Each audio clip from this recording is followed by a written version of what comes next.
আজকে তোমাদের খুব সহজ একটা রেসিপি দেখাচ্ছি, ডিম দিয়ে আলুর ঝোল। তার জন্য আলুটাকে ভালো করে ভেজে নিয়েছি আগে, তারপর পেঁয়াজটাকে ভাজতে দিয়ে দিয়েছি। এবার পেঁয়াজটা লাল লাল করে ভাজা হয়ে গেলে 1 চামচ রসুন বাটা এবং 1/2 চামচ আদা বাটা দিয়ে দেবো। আর ওদিকে দেখতে পাচ্ছ আমি রাতে ভাত বসিয়েছি, ভাতও হয়ে গেছে।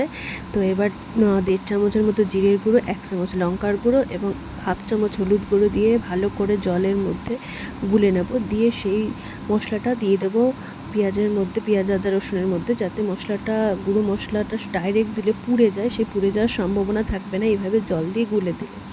তারপরে যে টমেটোটা দেখতে পাচ্ছ, এই টমেটো একটাই ছোট্ট টমেটো দিয়েছি আমি, তোমরা চাইলে 2টো টমেটো দিতে পারো। টমেটোটা ভালো করে কেটে একটু সামান্য নুন দিয়ে মশলার সাথে মিশিয়ে নিয়েছি, যাতে কী হবে, টমেটোটা ভালোভাবে গলে যাবে। এরপর ভাজা আলুগুলো ওর মশলার সাথে দিয়ে দিয়েছি। মশলাটা তেল ছেড়ে আসলেই আলুগুলো দেবে। তারপর আমি এইদিকে দেখো আমার বিড়ালগুলো খেতে চলে এসছে, আমার বোন খেতে দিচ্ছে। তারপর এদিকে আমি পেঁয়াজ লঙ্কা দিয়ে ডিমটাকে ভালো করে ফেটিয়ে দেব। ফেটিয়ে তেলের মধ্যে দিয়ে সুন্দর করে লাল লাল করে ভেজে নেব।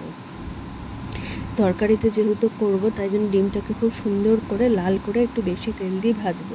এদিকে দেখো আলুটা আর একটু ভালো করে নাড়িয়ে নিলাম, আলু মশলার সাথে মিশিয়ে দিচ্ছি, যাতে আলুটা ভালো করে মশলার সাথে মিশে যায় এবং আলুটা একটু ভালো করে সেদ্ধ হয়ে যায়। দেখো ডিমটাও আমার ভালো লাল করে ভাজা হয়ে গেছে।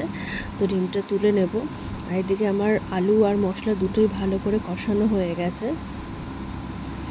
তো এবার ডিমটাকে রেখে আলুর তরকারিতে মশলাটা ভালো করে যেহেতু কষা হয়ে গেছে, দেখো তা দিয়ে তেল বেরিয়ে গেছে আমার মশলা দিয়ে। তো এবার একটু জল দিয়ে দেবো, যতটা তোমাদের প্রয়োজন তোমরা তোমাদের মতো করে দেবে। তো আমি জল দিয়ে এদিকে তো ঢাকা দিয়ে দিয়েছি, যাতে তাড়াতাড়ি ফুটে যায় তরকারিটা। আর এদিকে আরেকটা ডিমও ছেড়ে দিলাম।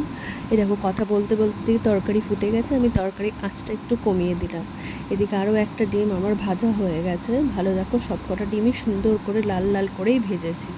এবার তরকারিটা হয়ে এসছে প্রায়, আমি এবার তরকারিটা নামানোর আগে ডিমগুলো ভালো করে দিয়ে দিলাম। আজকের রান্না এখানেই।